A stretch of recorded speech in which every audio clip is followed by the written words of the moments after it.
additional information about the Sloan Party's activities during the time and will, if granted, leave to amend, add those allegations to their amended pleading.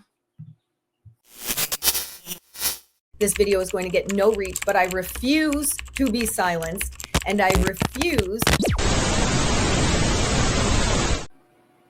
Welcome back to the channel, everybody. My name is Ashley Brianna Eve, and here we talk about pop culture, power, media manipulation, pulling from my background in psychology and branding and marketing. And today I want to know, what does Justin Baldoni's team know right now about Leslie Sloan? Because the news is hitting in the last 24 hours that they want to do another amended lawsuit to include new information that's come out with Leslie Sloan. Let's dive into this. While you're here, also, I always forget to say it, don't forget to like, subscribe, leave a comment saying hi. We like deep dives. There's a lot of exposés, there's a lot of deep dives, but I do love some of these quick updates as well. So make sure to check out the playlist where we expose R.A. Emanuel, Nick Shapiro from Blake Lively's new PR ex-CIA guy, and more. There's a ton of content to dive into. But today we are going to be looking at this interesting turn of events with Leslie Sloan. Now, this is being run with essentially every media source right now. It started to drop with, the first platform that talked about it was the Daily Mail on the 8th, but it has really started gaining steam within the last 24 hours. We'll also look at the legal document. I have a snippet of it over on my Instagram. We will pull that up. But the headlines right now, Justin Baldoni claims Blake Lively's publicist made him scapegoat to escape her wrath amid legal feud. Justin Baldoni argued Blake Lively's publicist, Leslie Sloan, should not be removed from the lawsuit because she made him the scapegoat just for the actress's woes. I mean, I don't disagree with that. And it's interesting because if you look back at Leslie's past in this lawsuit, the first hearing that I remember her talking at, and I don't have a clip or anything from it, but she essentially said, like, we're women. Why are we here? She used the fact she had a woman-run company as why she should not be a part of the lawsuit. So this woman has been fighting for her life to try and get out of this lawsuit. And while on the surface, it might seem like, well, of course, no one wants to be in the middle of a lawsuit. No one wants this kind of attention. It's going to hurt business. I've always wondered if there was a smoking gun, if you will, that she did not want anyone to find. And I do wonder if this is exactly what Justin's team got their hands on. All right, let's keep going. The It Ends With Us director's lawyer submitted legal paperwork to contest Sloan's request for her and her firm, Vision PR, to be dismissed from the contentious legal battle. The latest development occurred on Thursday, March 6th. This kind of like went under the I don't know, the headlines. Like I said, it's just being really picked up now. And I'll admit, I was sent the legal documents a couple days ago, and I was just able now to sit down with them because I've been working on this big dog pool expose, and I have a full client load as well within my business. All right, so this was March 6th, the same day the federal judge in the case between the former co-stars had referred to their legal battle as a feud between PR firms. I will say, if your judge says that your case is a battle between PR firms, he might not overly believe the SH claims. I don't know. Maybe I'm looking too much into it. The following day, Lively attended the South by Southwest premiere of her new movie, Another Simple Favor, dodging any discussion of the matter. Let's keep going. He claimed Lively's publicist and her firm played an active and integral role in the conspiracy to inflict harm. I cannot wait to see what they got their hands on. Not only are we waiting for his decision on the protective order, I mean, are we going to see Taylor Swift's text? Are we going to know about her deposition right away? I don't know. We're still waiting. But now we also have to wait to see, what does his team have on Leslie? And I have a feeling it's going to be good. I don't know. These people just need to go away on a spiritual retreat for a couple of years and come back saying they're healed and better people. I don't even know if that would help them at this point, but that's their only hope. The more these people continue to push themselves into the headlines, and by people, I mean Blake, Ryan, Leslie, all of them, the worse it's going to get. There is no way to fix their image right now. They are in a death spiral and they are plummeting towards even worse disaster. And no one, you know what it reminds me of when you see eagles fighting and they're like grab each other by the talons and they're spiraling towards the ground. It kind of feels like what's going on right now. And poor Justin is caught up in the middle of this mess. And I just feel horrible for him. All right. So Sloan's lawyer previously filed a motion to dismiss in New York in federal court. That was February 20th, asking to be taken out of Baldoni and his production company Wayfair Studios countersuit against Lively, her husband Ryan Reynolds, and their publicist. This was after she had said in court, basically, we are a women-run company. What are we even doing here? What are we even doing here? We are a woman-run company, guys. Let us off the hook, which was the most bizarre thing I've ever seen.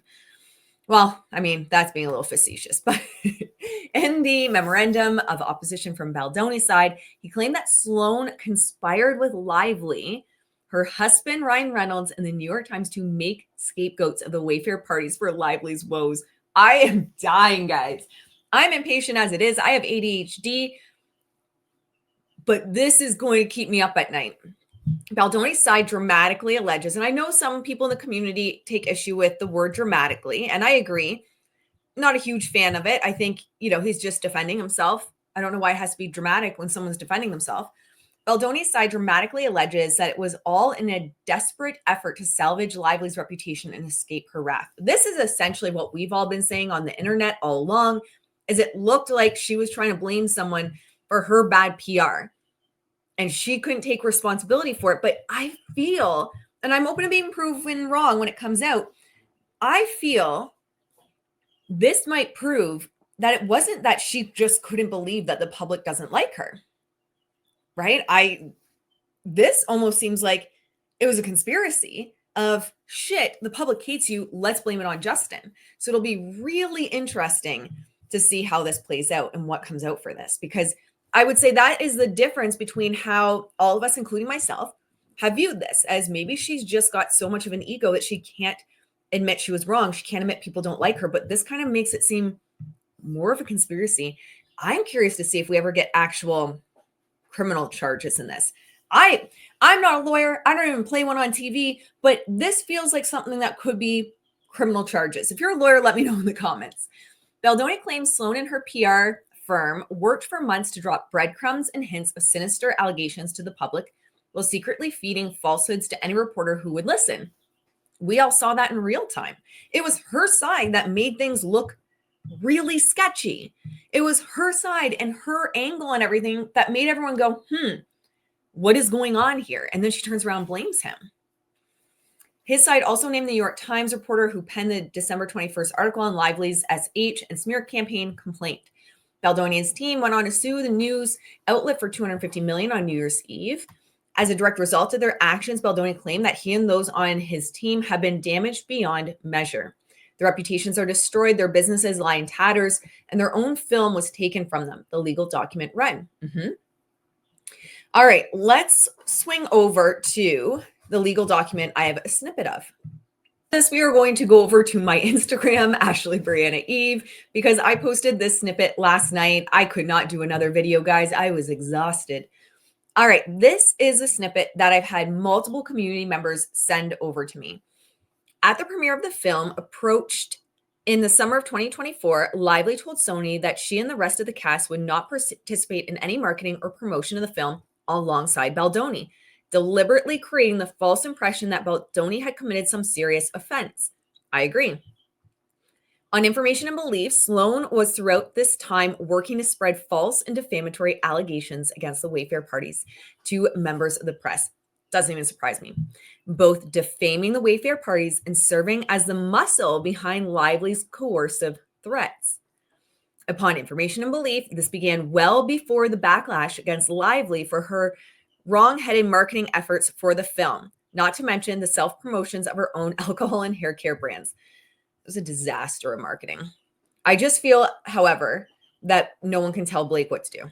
The FAC details the information known to the Wayfair parties at the time of filing about the Sloan parties' activities to defame and extort them. This is where it's interesting.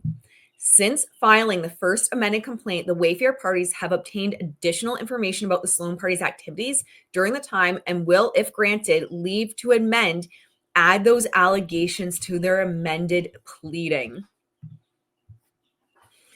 Well, there you have it, guys.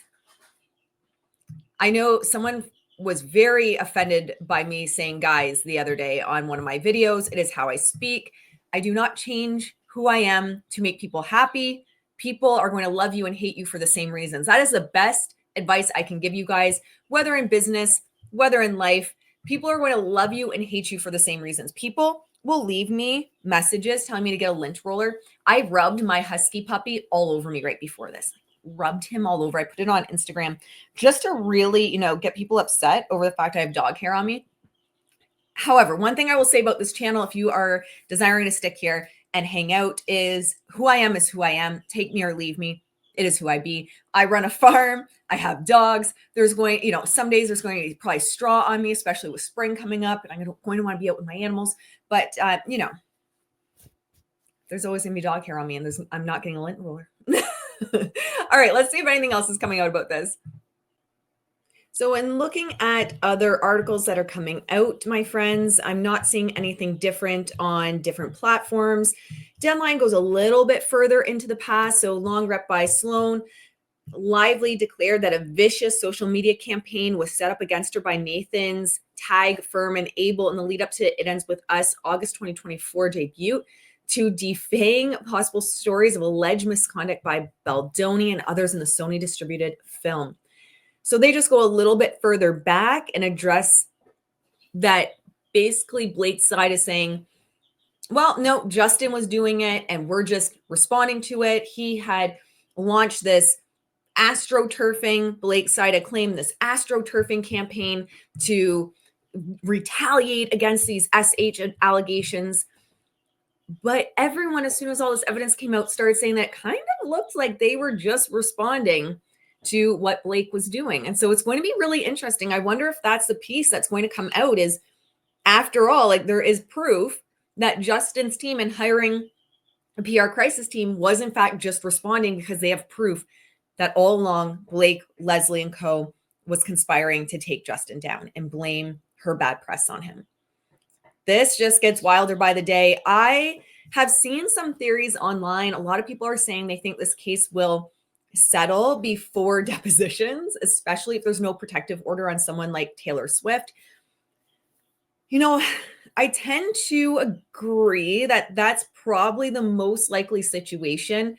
I also don't think Justin should settle for anything less than Blake blatantly, her and Ryan blatantly saying exactly what happened, not blaming it on postpartum, not blaming it on anything else other than this is something that we were doing. We planned to take over the film.